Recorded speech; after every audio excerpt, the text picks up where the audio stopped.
महाराष्ट्र कामगार कल्याण मंडळ, कामगार कल्याण केंद्र, धामणगाव रेल्वे यांच्या वतीने जवाहर सूतगिरणी येथे कामगार दिन व महाराष्ट्र दिन उत्साहात साजरा।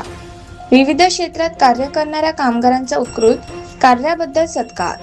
महाराष्ट्र कामगार कल्याण मंडळ, कामगार कल्याण केंद्र, धामणगाव रेल्वे यांच्या वतीने 1 मे शुक्रवार रोजी जवाहर सूतगिरणी येथे आंतरराष्ट्रीय कामगार दिन, महाराष्ट्र दिन व मराठी भाषा गौरव दिन उत्साहात साजरा करण्यात आला। सदर कार्यक्रमात विविध क्षेत्रात कार्य करणाऱ्या कामगारांचा उत्कृष्ट कार्याबद्दल सत्कार करण्यात आला। कार्यक्रमात विविध क्षेत्रातील मान्यवरांनी सहभाग घेत कामगारांच्या हक्कांबाबत व समाजातील त्यांच्या योगदानाबाबत मार्गदर्शन केले। कार्यक्रमाच्या अध्यक्षस्थानी विजयकांत उगले होते, तर प्रमुख पाहुणे म्हणून पी.के. जैना उपस्थित होते। प्रमुख वक्ते म्हणून डॉक्टर विशाल मोकासे व डॉक्टर विजय अत्रे यांनी कामगार दिनाचे महत्त्व, कामगारांचे अधिकार व सध्याच्या परिस्थितीत त्यांचे योगदान यावर मार्गदर्शन केले। कार्यक्रमात प्रमुख उपस्थिती म्हणून ज्योती पाटील, महामंत्री अमरावती जिल्हा ग्रामीण हे होते।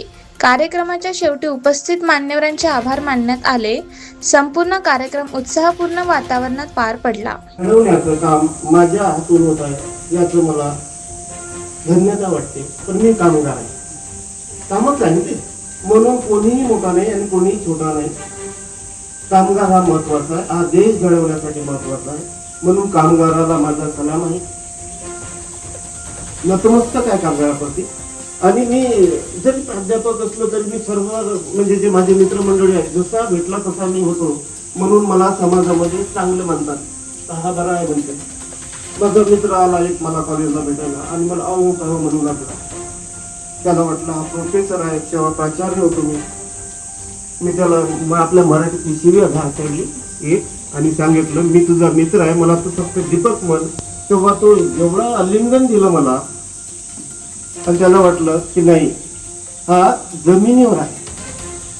म्हणून मित्रांनो एकच सांगतो, या कामगार दिनाच्या दिवशी कोणीही मोठा नाही, आम्हीही कामगार आहोत आणि कामगाराचा सत्कार व्हावा, कामगारांना न्याय मिळावा आणि यासाठी ज्या ज्या महामानवांनी काम केले, कामगारासाठी कामगारांच्या कायदे केले। आता काळ बिकट आहे, पुढे भविष्यात बघा, आता 2-3 दिवसाच्या